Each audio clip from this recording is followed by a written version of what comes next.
In Vitro Radio. Un programa sobre fertilidad. Fertilidad. Acercándote la información precisa junto a los avances de la ciencia. Como la luz fluye. In Vitro Radio. Radio. Como la luz desde el interior afuera, desde el exterior a mí. Idea y producción: Dr. Pablo Naveira. Locución: Karina Maldonado. In Vitro Radio. Martes de 21 a 22 por Radio Líder AM 1540.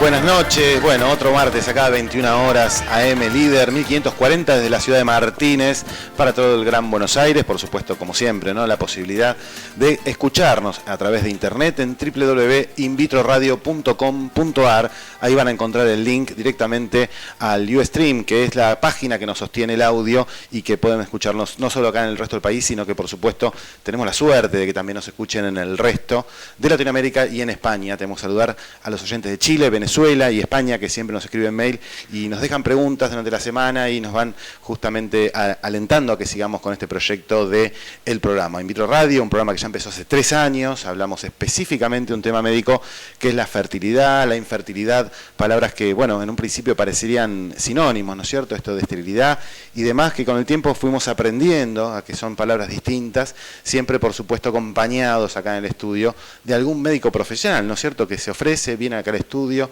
comparte esta hora con nosotros con el simple objetivo de, por un lado, informar, sacar las dudas a los oyentes. Muchos de esos son pacientes de fertilidad, entonces qué mejor de consultar directamente al especialista, ¿no? Una paciente me comentaba, ¿no?, que uno va googleando temas y de repente va informándose y no tienen una referencia, no tienen quién lo firma, no saben de qué origen es esa página, y la verdad que esta posibilidad que tenemos, ¿no?, todos los martes a las 21 de conectarse directamente con el médico especialista. Hoy vamos acá a tener en el piso a Juan Pablo Darbón, es médico ginecólogo del Instituto Gestar de La Plata, que nos va a ayudar a entender un poquitito más qué es esto de la baja complejidad, ¿no? La mayoría de los programas hemos estado hablando de la fertilización in vitro, el ICSI, la ovodonación, tratamientos que por título se llaman de alta complejidad. Hoy vamos a quedarnos un poquitito más en el llano, ¿no?, en el consultorio, hablar de lo que es la baja complejidad, y acá Juan Pablo Darbón nos va a ayudar a entender esto un poquito. ¿Cómo te va, Juan Pablo? Gracias por venir, ¿eh? Buenas noches, Pablo. Bueno, genial, la verdad que contentísimo, hiciste un flor de viaje de La Plata a Martínez, te agradecemos mucho que vengas acá y contame un poquitito, ¿no?, qué es esto de baja complejidad. Viste que siempre estamos hablando del in vitro, la alta, pero bueno, tenemos que ir un poco a lo sencillo a veces, ¿no? Bueno, la baja complejidad sería como la primer puertita, el primer escalón que hay en lo que hace a tratamientos. Sí. Nosotros estamos acostumbrados a nomenclarlo como baja complejidad, alta complejidad, complejidad, todo lo que vos dijiste, y claro, fertilización in vitro. Sí. Y baja complejidad, generalmente ponemos 2 tipos de tratamientos: relaciones sexuales programadas o inseminaciones intrauterinas, que es de lo que queremos hablar hoy. Sí, es uno de los más importantes, ¿no es cierto?, que quizás requiere alguna técnica médica que ahora vamos a ir desarrollando, y empezamos con el más básico, ¿no?, el que nos trajo hasta acá, hasta el mundo, ¿no?, las relaciones sexuales, esta vez programadas. ¿En qué caso uno como médico, ¿no?, debería indicar este tipo de tratamientos? Bueno, si bien las indicaciones pueden variar de acuerdo a algunos centros, a algunos médicos, básicamente se toma en general como generalmente cuando la mujer es joven, sí, aceptable sería menos de 35 años. Como principio básico, como tanto los 2 métodos de baja complejidad, lo básico sería tener la ovulación de la paciente y un espermograma que sea aceptable y las trompas uterinas permeables. O sea, los 3 factores, ¿no es cierto? La ovulación por un lado. La ovulación por un lado, la edad de la mujer, sí, que sea menor de 35 años, el tiempo de infertilidad, claro, o de que está buscando la paciente ese embarazo. Sí. Algunos lo toman como que es muy importante también, sí, porque hay un principio básico que también es lógico, por la medicina es lógica. Entonces también, si la paciente está buscando hace más de 3 años, uno piensa que quizá el problema sea más profundo, Sí. como para buscar una mecánica que es parecida a lo fisiológico. A lo que vino haciendo hace 3 años, ¿no es cierto? Como que algo más debe haber y ahí profundizamos un poco más los estudios. Exacto.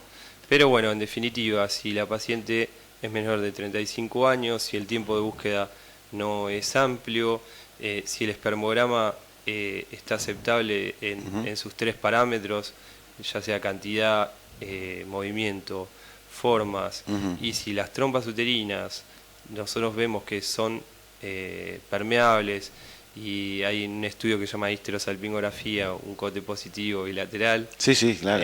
Nosotros podemos indicar relaciones sexuales programadas. Tal cual. Método. Y como médico nos queda asesorar cuál es el momento ideal de tener estas relaciones sexuales, qué tipos de monitoreo, digamos, qué tipo de estudios se pueden hacer para acertar exactamente el día de la ovulación.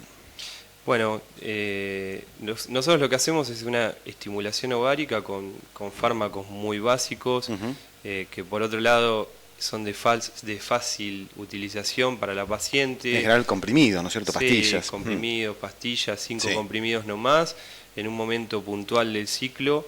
Generalmente hay diferentes protocolos, pero el más sencillo son tomarlas 5 días, Sí. del 4.º al 8.º día, del 5.º al 9.º, y un monitoreo ecográfico que en términos medios puede ser aceptable entre día 10, 11 u 12, Claro. con la ecografía endovaginal, para buscar un diámetro folicular acorde a la ovulación.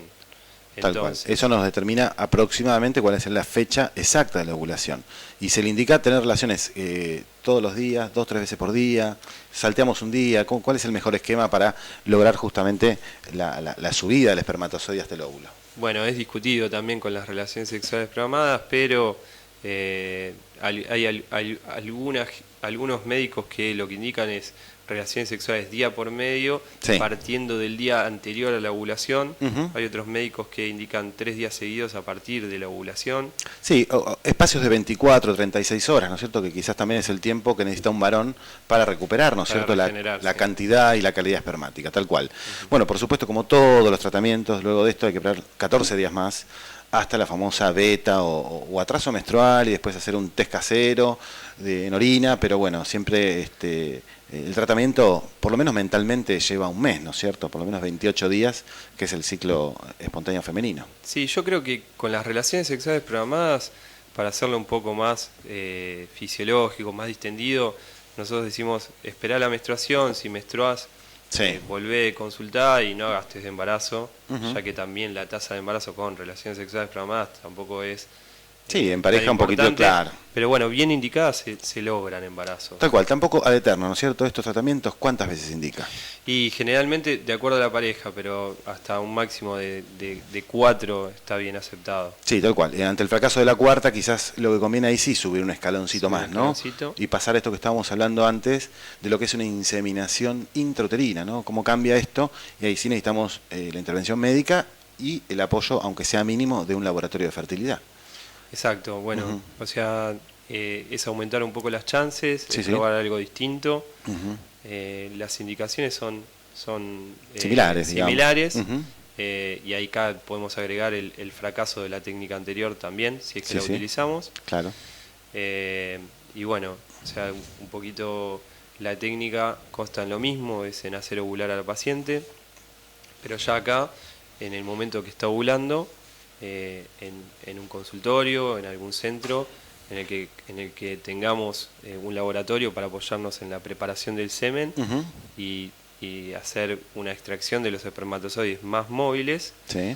Eso, en el momento que está ovulando la paciente, nosotros lo que hacemos es ponerlo dentro de la cavidad uterina, Ujú. y después ya ahí los espermatozoides solitos van a buscar el óvulo. Bueno, van llegando preguntas con respecto a lo que es la inseminación. Acá estamos con Juan Pablo Darbón, que nos va a ayudar, ginecólogo de La Plata. Dice Clara de Tapiales, no entiendo algo, ¿en qué se diferencia la inseminación artificial de la fecundación in vitro?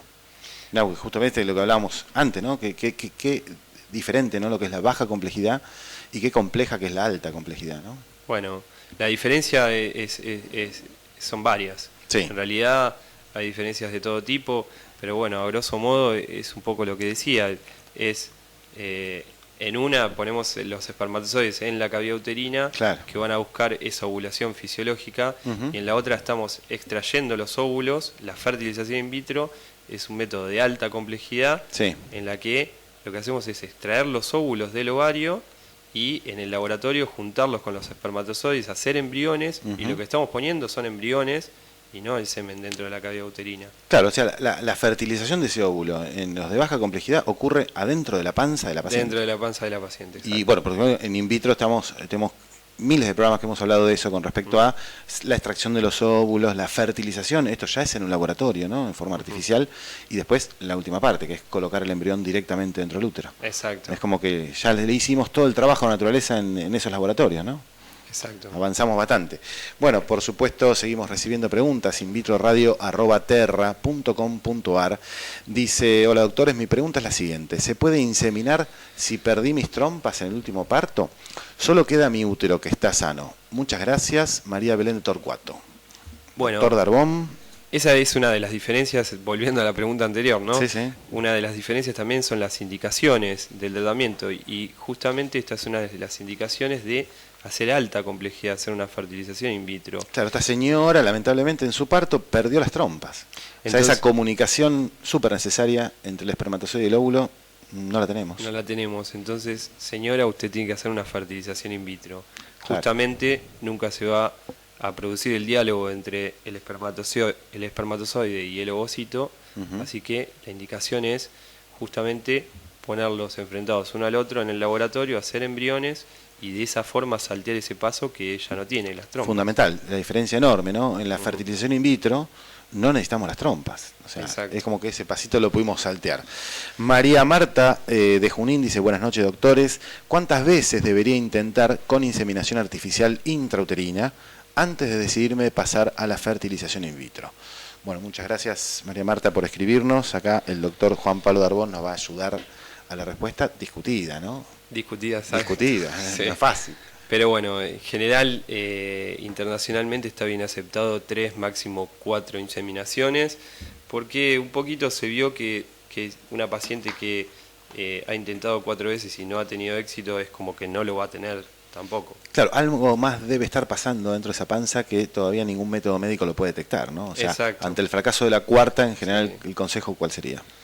Y ante la cuarta y fracaso, fertilización in vitro. Es muy difícil intentar una quinta, ¿no? Porque realmente como que la tasa de éxito, si no ocurrió dentro de los 4 primeros intentos, es aconsejable pasar a un método más superior. Exacto, Sí. fertilización in vitro. Sí, sí, tal cual. Bueno, eso esperemos que te haya ayudado la respuesta, María Marta.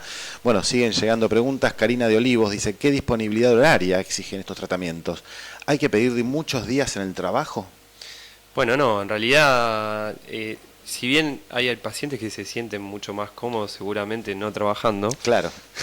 Doctor, Eh, póngame 15 días de reposo. claro, y vienen con esas carpetas ya hechas como firmame acá y firmame allá, Sí. pero en realidad no, hablando en serio, son tratamientos que son muy sencillos, por eso son también de baja complejidad, en los que para hacerlo gráfico la paciente se le puede dar las indicaciones en el consultorio de cuándo tomar la medicación, que la medicación la van a tomar en su casa, Sí, sí. y concurrir un día de ciclo programado a hacer una ecografía. O sea, Ujú. ahí tenemos un día que vino, si quiere media hora al Media consultorio, hora. si el médico no le hace esperar mucho, va a ser media hora. Sí, a veces no cumplimos a media hora. Capaz que vos no la cumplís, Pablo. No, a veces sí, a veces no. Bueno, y después de esa media hora, que bueno, hacemos una ecografía, vemos si ya está lista para ovular y la Sí. citamos otro día para hacer la inseminación. O sea, es el día más importante, la inseminación, que es básicamente la colocación de espéculo. Un catéter es indoloro esto, ¿no es cierto? Ujú. Sí, nosotros, muy mal el ejemplo, pero muchas veces lo comparamos con hacer un Papa Nicolau. Claro. Porque en realidad no tiene nada que ver, pero puede ser comparable a lo que puede llegar a sentir la paciente, porque no duele, porque nosotros usamos un catéter muy finito para entrar al útero, que Sí, eso suena terrible, pero la paciente no lo siente. Sí. Y todo ese método dura, en algunos casos, 15 minutos. Tras los cuales, reposo de por medio o no, depende quién lo indica. En realidad, 30 minutos como máximo. tal cual, más allá de la intervención Sí, médica, estamos como exagerando una relación sexual. Si quisiéramos, estamos dejando los espermatozoides un poquitito más cerca, dentro de un ciclo que no tiene mucha más intervención. Y por supuesto, bueno, nada, en los próximos 15 días, la discusión eterna, reposo sí, reposo no. Ya hay mucha bibliografía que avala que no hace falta ese reposo. Exacto. Parecería que el espermatozoide va a hacer lo que quiera. Mira, a mí las pacientes me preguntan, ¿y ahora qué tengo que hacer? Y vida normal. Claro. ¿Puedo tener relaciones? ¿Qué haces en tu vida No, normal? quedan 14 días de una espera importante, ¿no? De ansiedades y qué sé yo, pero físicamente ya se ha demostrado que no hay nada que sume a esta chance, ¿no? Así que bueno, vamos a ir cerrando este primer bloque. Octavio en los controles nos va a ayudar a poner un poquito de música, publicidad, y seguimos en el segundo bloque acá con el doctor Juan Pablo Darbón, ginecólogo de Gestar La Plata, que hoy el tema del día es tratamientos de baja complejidad. Hey there, Delilah, I know times are getting hard, but just believe me, girl, someday I'll pay the bills with this guitar, we'll have it good. Nos encontrás en Facebook, In Vitro Radio, en Twitter, @InVitroRadio, y en la web www.invitroradio.com.ar, correo electrónico invitroradio@hotmail.com. Cierre espacio publicitario.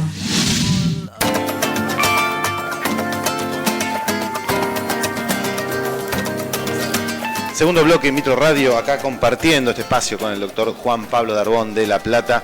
Bueno, estábamos un poco leyendo las preguntas que se vienen de los oyentes y no queremos dejar ninguna fuera, así que vamos a seguir acribillándote a preguntas. Mariana L. Galíndez por mail dice: hola doctor, soy una chica de 25 años, el día del 29 de noviembre me han hecho por primera inseminación y hoy me hice una EVA-TEST y me ha dado positivo. Aunque la rayita es muy floja, ¿qué piensa usted de este positivo? ¿Será real? ¿Cuántos días me puedo hacer una beta? Muchas gracias, Mariana. Se entendió más o menos, ¿no? Hace unos 11, 12 días, te diría, se realizó una inseminación y ya tiene esa rayita finita el EVA-TEST. Bueno, en general, cuando es tan poquito tiempo que se hizo la inseminación, nosotros lo que hacemos son test en sangre. Claro. Que son mucho más certeros. Y bueno, en orina puede ser engorrosos cuando va demasiado tiempo. Entonces, la recomendación sería que se haga un test en sangre. Lo que llaman la subunidad beta, ¿no? Exacto. O las pacientes dicen ya directamente la beta. Exacto. Eso es lo que nos confirma fehacientemente. Eso sí, está embarazada. Realmente lo que se tiene que hacer esa paciente es una beta en sangre. Tal cual, de todas maneras el EVA-TEST positivo, por más finita que salga la raya, es una muy buena señal. Si son 2 liñitas, seguramente es positivo. Tal cual. Bueno, hola chicas, les cuento que estoy esperando. Bueno, lamentablemente es muy larga esta pregunta. Vamos a tener que pasar a la presión. Marina de Tigre dice: después de la inseminación, ¿cuántos días puedo hacer mis tareas normales? Y después del tratamiento, dice: ¿cuándo me entero si estoy embarazada? Bueno, para la primera pregunta, la actividad... Sí, son 2 preguntas, claro. La actividad, o sea, inmediatamente, quizá ese día uno dice quédate un poco tranquila, pero... Sí, habíamos tocado eso en el primer bloque, vida ¿no? normal. Sí, vida normal. Para lo que vos quieras, salvo las actividades que están prohibidas contra el embarazo, o sea, fumar y demás que lo vamos a prohibir siempre. Sí, sí. Pero para lo otro, el test de embarazo, generalmente nosotros lo pedimos 14 días después de la inseminación. 14 días, o sea, hay que esperar 14 días, que es casi exactamente lo que dura el ciclo menstrual de la mujer, ¿no? Desde Exacto. la ovulación, 14 días después, o está embarazada o menstrua, que es el ciclo espontáneo. Patricia JK por mail dice: me dijeron que si quiero hacer una inseminación artificial al tener mi marido azoospermia, el único procedimiento sería una especie de intervención para saber si en algún pedacito de testículo encontrarían algún espermatozoide. ¿Eso es posible? ¿Existen casos de éxito? Muchas gracias. Al contrario, Patricia, gracias a vos por comunicarte acá por mail. Doctor Darbón. Bueno, la azoospermia, para los que no saben, es la falta de espermatozoides en el material en el líquido eyaculado, eyaculatorio. Entonces, realmente, primero hay que ver la posibilidad de que tenga espermatozoides o no en el testículo, porque hay que ir a buscarlos ahí. Y el tratamiento indicado en esos casos, si tiene espermatozoides en la biopsia testicular, es un tratamiento de alta complejidad, o sea que no, inseminación no. Totalmente. Primero, por supuesto, confirmar que este varón, a pesar de que quizás en el eyaculado no, puede tener una obstrucción. Digamos, la fábrica, el testículo puede estar funcionando bien, pero hay algún cañito que se tapó y por eso no salen. O sea, eso sería el mejor panorama, que se puedan recuperar espermatozoides. Pero con estos espermatozoides, ¿son suficientes para hacer una inseminación? Y no, generalmente cuando existen espermatozoides son muy poquitos y realmente el tratamiento indicado es un ICSI. Claro, en el cual uno, ¿qué hace en el ICSI, no es cierto? Primero recupera los óvulos de la esposa. Primero recuperar los óvulos de la esposa y en ese caso, como son realmente muy poquitos espermatozoides, muchas veces están afectados algunos otros parámetros además de la cantidad. Lo que indica es el ICSI, que es una inyección de espermatozoides dentro del óvulo. Es una inyección microscópica en la que se selecciona un solo espermatozoide de esos poquitos y se lo inyecta dentro del espermatozoide, se hace un óvulo, un embrión, y en un segundo término, a los poquitos días, se lo pone dentro del útero. Esto que parece ciencia ficción se hace todos los días, ¿no es cierto? Son inyecciones microscópicas de un espermatozoide dentro del óvulo para que eso al día siguiente uno ya pueda chequear la fertilización. Después viene, por supuesto, la formación de células en los cuales uno va definiendo las calidades de embriones y esto es lo que en definitiva tiene que colocar adentro del útero para que se produzca la implantación, ¿no? Tenemos más preguntas, doctor. Tenemos acá Laura Navarro, de Capital, dice: hola doctor, según la ley nacional, ¿debería ser gratis la inseminación artificial a las mujeres sin pareja masculina? Gracias por su respuesta. Bueno, la ley nacional en realidad toca ese tema y sí debería ser gratis. El problema que hay, a mi entender, porque es un tema muy para discutir también, es que creo que no hay un banco de semen público, entonces va a llevar un tiempo hacerlo. Sí. No se está trabajando en lugares que lo cubrían gratuitamente con los bancos de semenes privados, entonces hoy por hoy creo que no hay nada de eso. Mirá, Laura Navarro, estamos esperando para el tercer bloque una comunicación telefónica con Isabel Rolando, que es la presidenta de Concebir, una asociación de pacientes justamente de fertilidad que tienen la mejor información, la última, los que están más en contacto con los institutos, justamente con los diputados y los senadores, ¿no es cierto?, que fueron los que aprobaron esta ley. Así que te invito un poquitito más tarde, unos 10-15 minutos, vamos al tercer bloque a hablar con Isabel Rolando, y entre los temas que vamos a hablar de esto, ¿no?, de las dificultades que están teniendo los pacientes, ¿no?, para que su obra social, para que su prepaga cubra tratamientos tanto con donación de óvulos como con banco de semen, que en definitiva es lo que figura en la ley. Sí, con la donación pasa lo mismo. Exactamente. Paula Bello de Avellaneda dice: buenas noches doctores, quería saber si estos tratamientos que están hablando son dolorosos. Muchas gracias. Gracias Paula por escucharnos y preguntarle acá al doctor Darbón este tipo de cuestiones. Bueno, un poco lo dijimos también, o sea, la baja complejidad también parte de que poco tenemos que hacer de invasivo, entonces dentro de, no son dolorosos para nada, puede que la única molestia que sientas es la del espéculo nomás, o sea, similar a cuando te haces el control ginecológico todos los años y el Papa Nicolau. Sí, no más que eso, así que en ese sentido quédense totalmente tranquilas, en manos hábiles como acá la del doctor Darbón no tendría que producir ninguna molestia. Juliana de Vicente López dice: hola, llevamos 4 años intentando embarazarnos, nos hemos hecho pruebas y yo estoy bien, pero mi marido, después de hacer el espermograma, tiene apenas 1 millón de espermatozoides, de su forma y velocidad. Nos han recomendado hacer 2 intentos de inseminación y si no lo conseguimos, hacer una fertilización in vitro. ¿Usted cree que con estos valores del espermograma nos conviene hacer inseminación o vamos directamente a la fertilización in vitro? Muchas gracias, Juliana, por escribirnos. Bueno, la pregunta es clara y la indicación médica ahí es hacer una fertilización in vitro. Con 1 millón de espermatozoides es muy poquito. Nosotros, una de las indicaciones para hacer inseminaciones puede estar algo discutida también, pero es un swim up, que es una selección de los espermatozoides más móviles y recién ahí tiene que ser más de 5 millones, así que tal cual, uno trata, es muy difícil a veces, ¿no?, pasar la biología a números, pero es una forma de ubicarnos, ¿no es cierto? O sea, estamos en los libros, ¿no?, internacionales, después de varios trabajos de éxito versus no éxito, han determinado que tenemos que tener aproximadamente 5 millones de espermatozoides móviles, como acá dice el doctor.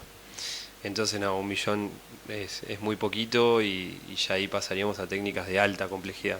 Tal cual, 2 opciones. El andrólogo, que puede llegar a mejorar, quizás por alguna técnica médica o quirúrgica, el recuento de este varón, y también, por supuesto, lo que hablábamos siempre, si bien acá la idea no es atender puntualmente cada uno de los pacientes como si fuera una historia clínica, es orientativa, ¿no es cierto, Juliana? Debemos saber tu edad, el estado de tu ovulación, un montón de cuestiones que hacen que en todo ese resumen, ¿no?, una película de A2, ¿no?, el marido, la mujer, y entre ese caso único e irrepetible vamos a ofrecerle un tratamiento u otro, ¿no? Seguro, también la edad de la mujer es importante, todo el contexto. y la paciencia, ¿no? También la paciencia, los tratamientos a veces uno expone mucho, ¿no? Anímicamente y a veces es mejor ir quizás a un tratamiento que te dé más chances, ¿no? Sin caer en porcentajes antipáticos, doctor, ¿en qué tasa de éxito tenemos por intento en una inseminación intrauterina o en estos tratamientos que hablamos que son de baja complejidad? Bueno, también discutible las tasas internacionalmente, ¿no? Pero bien aceptado es entre un 11 y en algún lado ha habido algún estudio de un 18% en Chile, sí, ¿no? Sí. Pero por término medio yo diría que un 14% es bien tomado. Sí, la verdad que por sí. intento. Por intento, por supuesto que esto es acumulativo, ¿no? Un intento no hace cambiar de rumbo absolutamente.